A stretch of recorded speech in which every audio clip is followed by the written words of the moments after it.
Eran las 8:45 de la tarde del 7 de septiembre de 1996, cuando el árbitro Richard Steele levantó sin demasiado ánimo el brazo derecho del hombre que acababa de recuperar un título que había perdido más de 6 años atrás.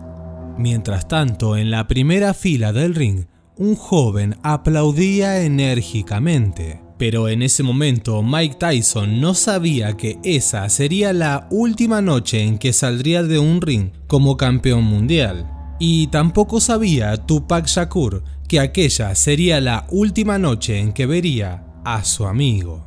A la salida, el rapero y sus amigos se subieron a sus autos para dirigirse al Club 622, donde se celebraba una fiesta privada. Suge Knight, quien era propietario del sello discográfico Death Row, conducía el coche BMW en el que viajaba su amigo Tupac. Detrás de ellos, en otro vehículo, viajaban sus guardaespaldas.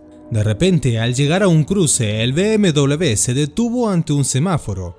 En ese momento, aprovecharon para hablar con un grupo de chicas que había sobre la vereda. Fue por ese motivo que no pudieron ver cómo un Cadillac blanco se posicionó a su lado. Sí, adentro del vehículo viajaba la muerte. De repente, las ventanillas se bajaron y tras los cristales negros aparecieron varios hombres armados. Tupac fue alcanzado por varios disparos, uno de ellos en el pulmón derecho. Rápidamente fue llevado al hospital, estuvo 5 días en coma y los médicos lo sometieron a 3 operaciones, pero nada ni nadie pudo salvarle la vida. La música, el cine y la historia del hip hop habían sumado una nueva muerte a sus filas. You cried, I'd wipe away all of your tears. When you'd scream, I'd fight away all of your fears. And I held you. Para esta parte del video, seguramente si no conoces la historia, puede que te estés preguntando quiénes eran los hombres que iban en el Cadillac y por qué su seguridad no llegó a tiempo.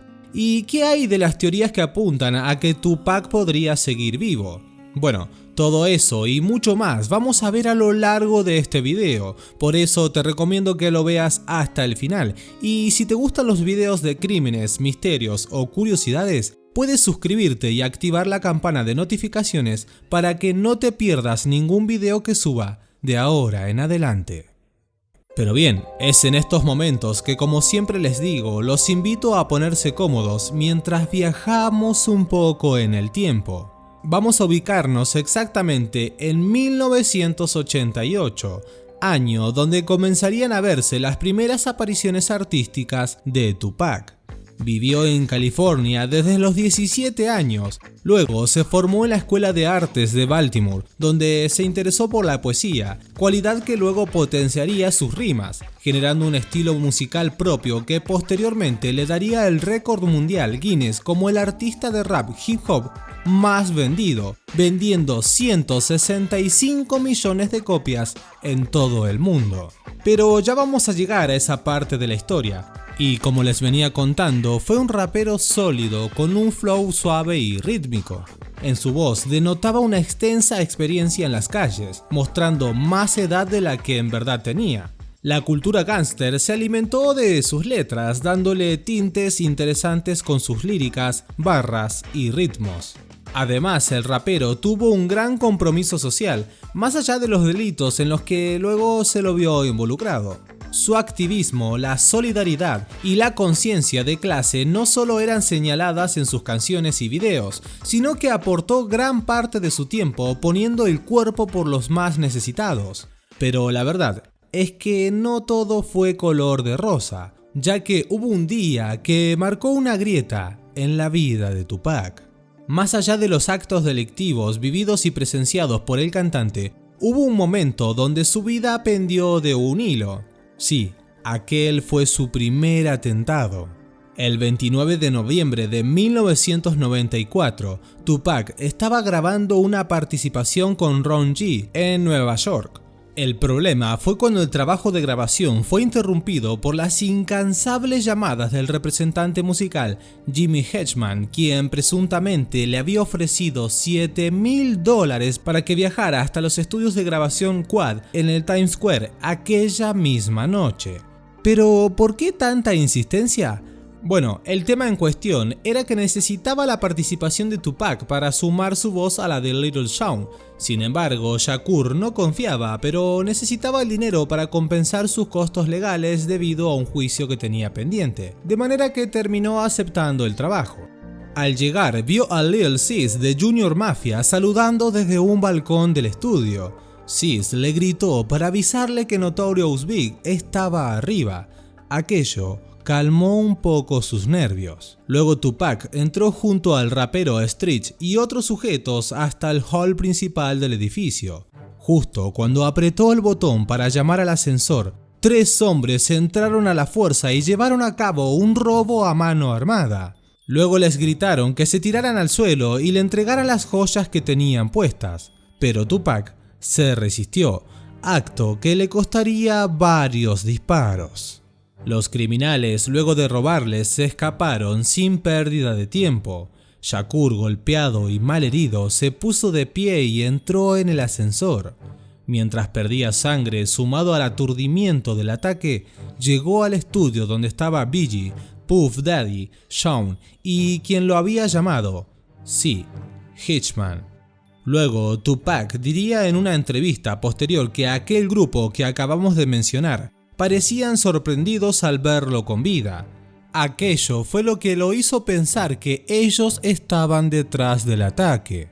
Antes de que se volviera a cerrar la puerta del ascensor y sin mucha energía, les pidió algo para fumar y le dijo que le avisaran a su familia sobre el ataque. Poco después llegó la policía y el cantante fue llevado a un hospital, donde se determinó que sus heridas no ponían en peligro su vida.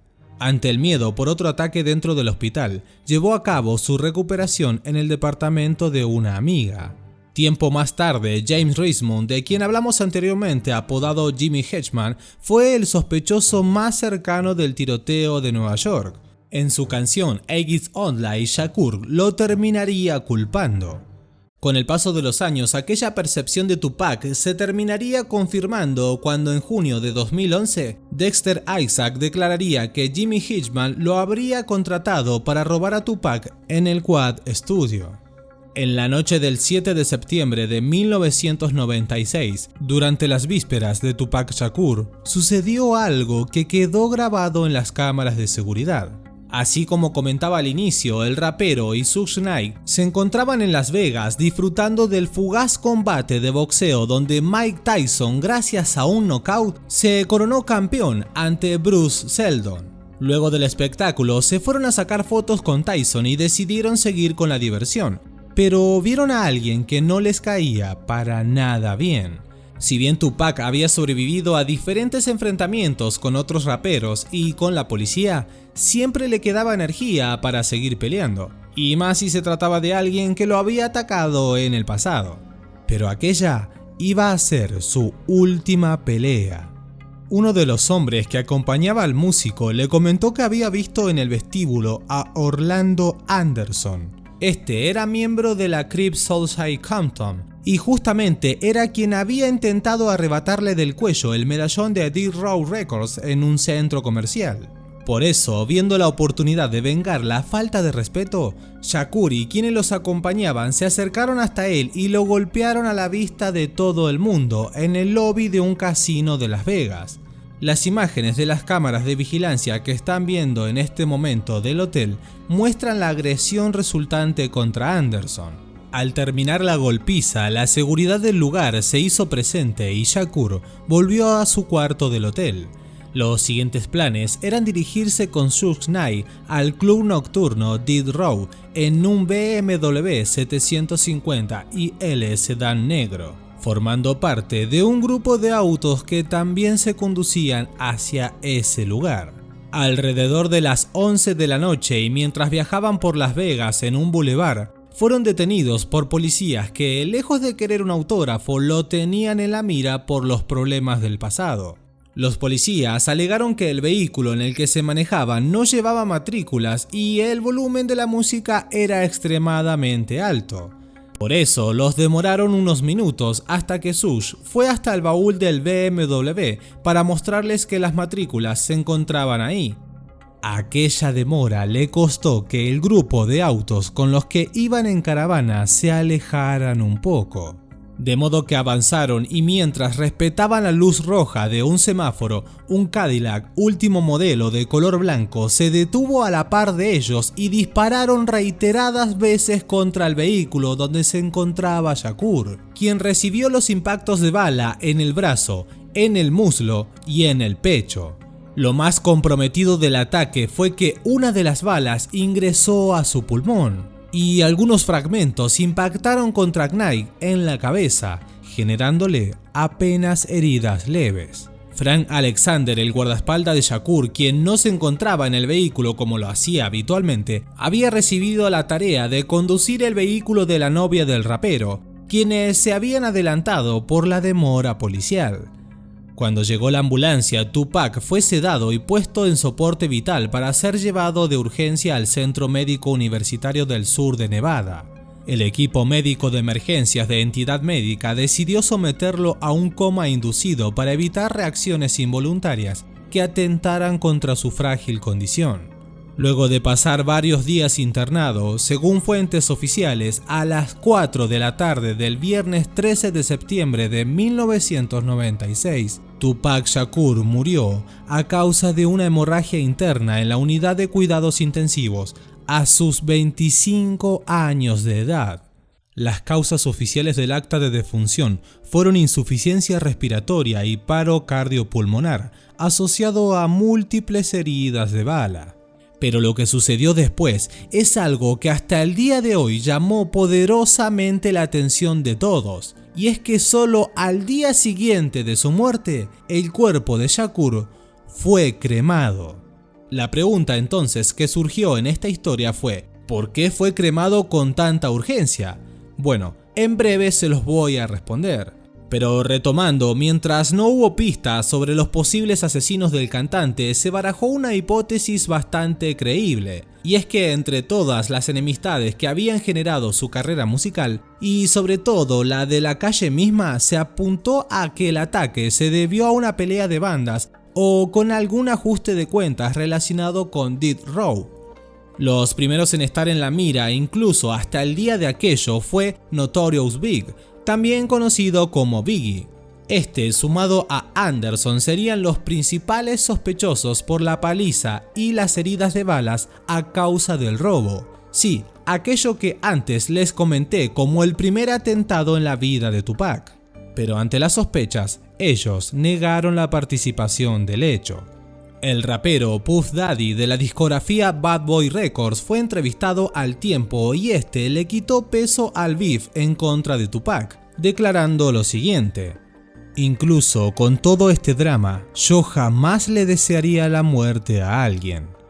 Por otra parte, Notorious Big agregó a esa declaración que él tampoco estaba tan al límite en sus altercados con Tupac como para mandarlo a matar. Paradójicamente, la vida le dio el mismo resultado, o mejor dicho, la muerte, ya que fue asesinado de manera similar en marzo de 1997. Sí, baleado en un semáforo en rojo en Los Ángeles. Pero aquello, ¿habrá sido algún ajuste de cuentas? Bueno, al parecer esa es otra historia que podemos dejar para otro video. Un año después del asesinato de Tupac, Orlando Anderson también corrió con la misma suerte. Pero alrededor de toda esta historia existen diferentes fuentes que afirman que Tupac, aún hoy, sigue con vida. Uno de ellos es el investigador privado Jimmy Poole, que ha publicado una imagen donde supuestamente se puede ver al rapero Tupac Shakur en la actualidad. Poole aseguró que el cantante se encuentra en buen estado viviendo en América Central, pero la verdad es que bien podría ser un parecido con alguna otra persona. Pero dentro de esta historia de conspiración, hay otra persona que dice aseverar que el cantante está con vida. Sí, hablamos de Rick Ross. El cineasta Rick Ross afirmó que habrían usado un doble para fingir su muerte. La investigación de Ross explica que Shakur habría escapado del centro médico de Las Vegas luego de, según él, supuestamente haber sido asesinado a tiros en 1996. Y según su historia, al llegar a Las Vegas la noche de la pelea, Tupac ya sabía que iban a atentar contra él. Fue entonces que se ideó el plan que implicaría colocar un doble en el vehículo mientras él escapaba de la ciudad. Ross explica que el rapero ahora vive junto a la tribu Navajo que reside en Nuevo México, Arizona. Según él, aquel sería un escondite perfecto ya que los agentes del FBI no tienen permiso para ingresar a sus tierras. En 2014, Suge Knight, el conductor del auto donde supuestamente mataron a Tupac, comentó que si nadie había sido arrestado por la muerte de su amigo, la única razón era porque seguía vivo. Entre líneas señaló también hacia Centroamérica, diciendo lo siguiente: si hubiera muerto, estarían arrestando a esos tipos por asesinato.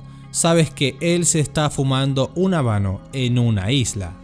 Por otra parte, en el año 2017, Suge marcó un antes y un después en esta teoría.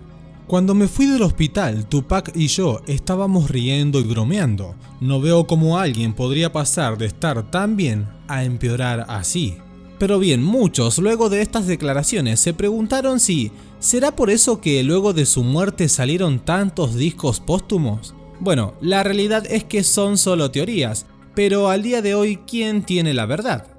Pero siguiendo con el relato, como había comentado al principio del video, otra de las teorías en las que se apoya la supuesta supervivencia de Tupac está vinculada a las razones por las cuales el rapero fue cremado a pocas horas después de su muerte. Los datos forenses indicaron que el cuerpo pesaba 97 kilos y en su licencia de conducir figuraba que pesaba 76 kilos. El encargado de la cremación del cuerpo hizo su trabajo y se retiró a su hogar. Luego, desapareció. Sí, desde aquel día nunca más se supo más nada sobre él. El evento conmemorativo en honor a Tupac iba a ser para todo público, pero se canceló a último momento, por lo que nadie más que el encargado de la cremación había visto el cuerpo del rapero por última vez. Incluso hay una foto de la autopsia dando vueltas en internet que, según varias personas, dicen que es un montaje. Y es que solo está esa imagen de su cadáver, pero ¿cuántas imágenes hay de cuando estuvo en coma? ¿Y del accidente? Bueno, para muchas personas hay algo mucho más que raro en este caso. Además, lo insólito, si se puede llamar de alguna forma, fue que los miembros del Outlaws tuvieron presente una frase de su canción Black Jesus que decía: cremación, es el último deseo, fumar mis cenizas. Suspiro alto porque morir estoy deseando, mientras espero posibilidades.